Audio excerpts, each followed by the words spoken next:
So we're in Teguise, La Via de Teguise. It's a beautiful October day, 28 degrees here currently. Probably at least 2 degrees hotter on the coast because we're quite high here in Teguise. And we've come to check out Castillo Santa Barbara, the famous castle of Teguise, because the scaffolding's come off it. The scaffolding's been on there for 3 years while they do an outside restoration just to preserve the walls. Looks good, doesn't it, Jules? It does, can't wait to see it close up. Yeah. And you can see lots of green on the fields there from the rain we had a couple of weeks ago. Little weeds appearing everywhere. So the castle was built in 1551 originally just as a tower. 1571 it was extended so that it looks like it does now, and it's still the same as it was in 1571. It was actually built as a defensive place for the people of Lanzarote to go and hide when pirates attacked the island, as they did regularly in the late 1400s all through the 1500s and 1600s. So it was a kind of defensive thing for the people. Interestingly, for British listeners to this, one of those pirates, as he was called here in the Canary Islands, was Sir Walter Raleigh, who most Brits, myself included, probably think of a sort of swashbuckling Elizabethan entrepreneur. As far as Lanzarote was concerned, he was a pirate. He was a rogue. He was a rogue, yeah, indeed. The castle's not open yet, although the scaffolding's off. Apparently they're doing some work on the car park, but they're hoping to open it next month. And as you can see, it says Prohibido de Paso there, which means we're not allowed to walk through this bit, only authorised persons. But the Pirate Museum will be opening again when it reopens, so they're restocking all the sort of mannequins and stuff like that they had there. And there's an aircraft just taking off over there from the airport. Don't know whether you'll be able to see that on the film. It's a gorgeous view from up the top as well, isn't it? It is. So as soon as it opens, we should come up here and film it, shouldn't we? Yeah. It is a terrific view because it's the highest point for a long way around. Not quite the highest point of the island, but close to it. All right, let's head on to our next place then. We've come down the road a little bit, and some of you will recognise the fact that we're in Lanzarote. Just checking out the view from up here. Slightly hazy. It's a bit of a Colima, although if you look up, there's a lovely blue sky. But if you look across, you can see the dust in the air. I promised some time ago that we'd visit Lagomar. I filmed from the outside, but we didn't go inside. Well, that's the plan today. We're going to go to the inside of Lagomar, which is across the road here, and show you what it's like. We've come in through the entrance. We paid our entrance fee, which was €2 for residents of Lanzarote. €8 if you're a visitor. Okay, and €4 for Canarian residents. So the building was constructed by Jesus Soto, who is was Manrique's good friend and collaborator. It was originally conceived by him for a Brit, and it's built into a quarry here. And let's go in and take a look. It's kind of interesting rabbit warren of spaces built into this former quarry. This is one of them. We've come up the stairs right next to the shop.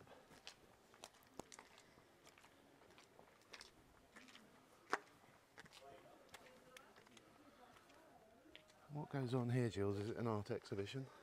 We've been to an art exhibition here before, so I think it is like an exhibition space. Let's go in and take a look.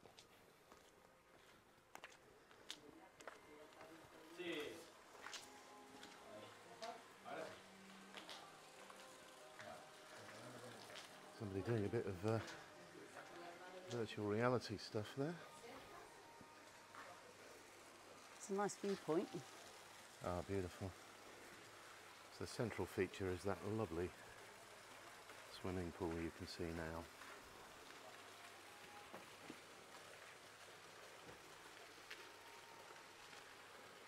As you can see, there are walkways all around that go into caves and things. We're going to go down and explore and show you more of that in a moment.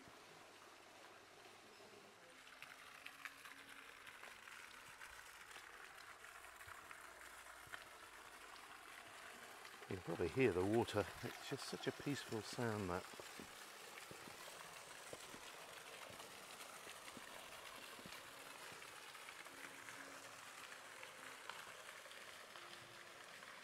I've actually done a wedding here. It was a fabulous ceremony over on that patio there, and they had their meal afterwards in the restaurant.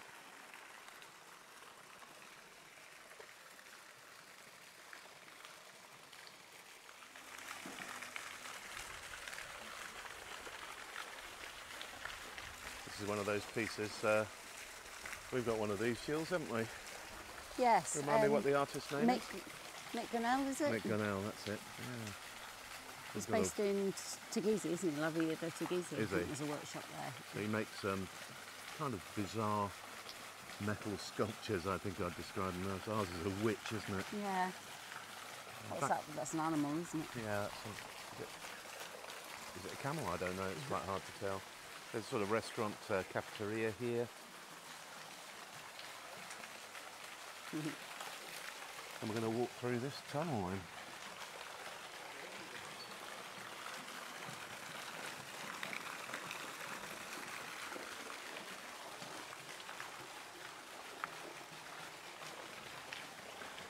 It's your head. It's quite low, isn't it? It is quite low, yeah. Which way do you want to go? To the right? Yes. So you're just kind of free to explore all these different little spaces. And quite often find people just sitting in them and chilling. We need to go and do that tunnel, which is the stepping stone one. Say again? There's a stepping stone tunnel. Ah, Come with me. I'll follow you.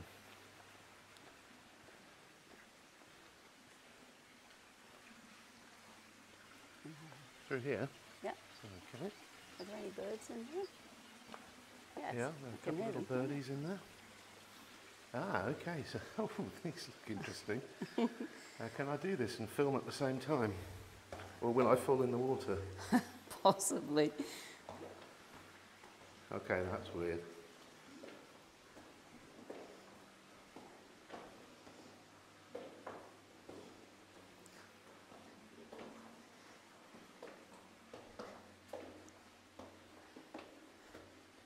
I made it. Have I got to go back across there? I think we can wind it up round the other path to the cave now, up to the top. This is the other entrance, isn't it? When the curve's open.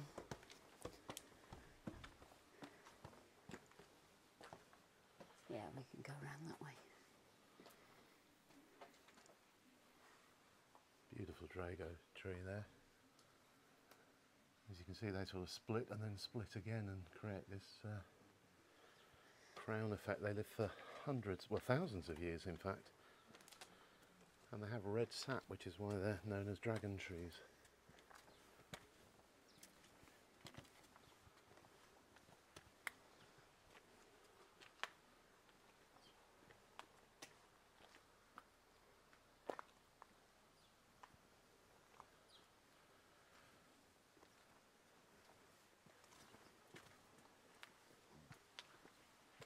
Trying to go slowly so I don't end up puffing into the mic while I go up these steps.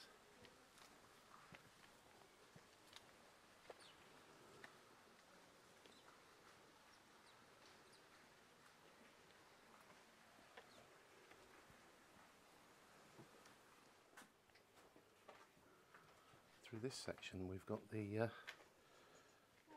House of Omar Shariff Museum. So let's head up those stairs and have a look and see what we've got. As you can see, the original kitchen is still here. It's curved, isn't it? It's been built in. Yeah. I wonder how they curved marble, that's pretty impressive. And this apparently was the meeting point for people interested in buying the properties here in Lanzarote as they were being built. The British developer was a guy called Sam Bernadi. And the legend is he sold this house to Omar Shariff and then won it back in a game of bridge. I'm not sure how true that is. Rather cool bathroom in there, and this presumably is the master suite.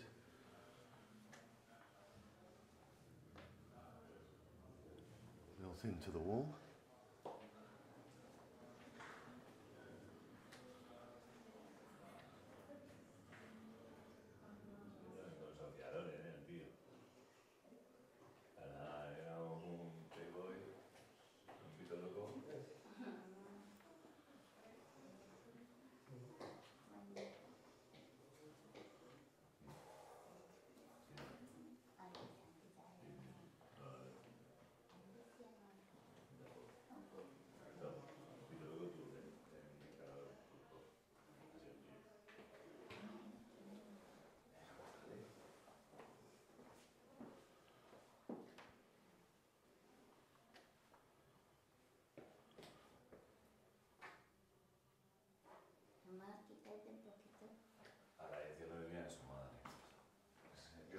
That was the third floor,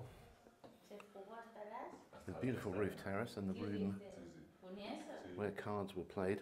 Shariff was here filming, I think the film was called Mysterious Island at the time, and you can see him in that photo that I shot an image of, actually in that very room. 3 floors in total, this is a middle one.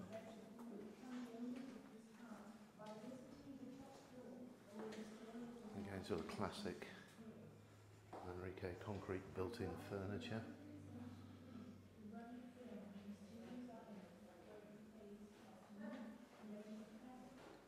Amazing views from here. So where are we going now, Jules? La Cueva, which is the bar. The cave. It's open in the evening. Oh, it's lovely and cool in here, isn't it? Yeah. It was not hot. much wind today, isn't it? Yeah, Not much breeze. it was hot in the house.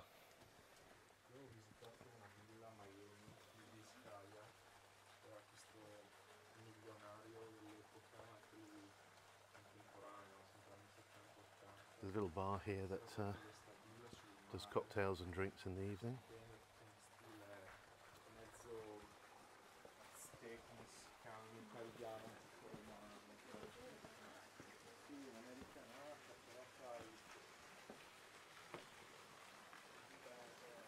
Kind of reminiscent of Jameos del Agua in many ways. That brings us back round to the pool. When you come here for events in the evening, they tend to light the whole place up with candles, and it looks lovely, doesn't it? Mm. Yeah, so it's open Thursday to Sunday. Ah, Thursday to Sunday from 6 until midnight. Yeah. There's the other end of the low tunnel we walked through, and we're back out now on the other side of the swimming pool. So there we are, that's what you can do with a disused quarry. Quite impressive. What did you think, Jules? I really like it. It's a quirky place, lots of steps and little footpaths and tunnels. Yeah, well worth a visit, I think. Yeah, definitely worth coming to see it. All right, well, I hope you've enjoyed that little tour of Lagomar. Unless we spot something on the rest of our travels today that we really feel we want to share with you. That's going to be a wrap for this week. I hope you've enjoyed it. Have a great weekend, and bye for now.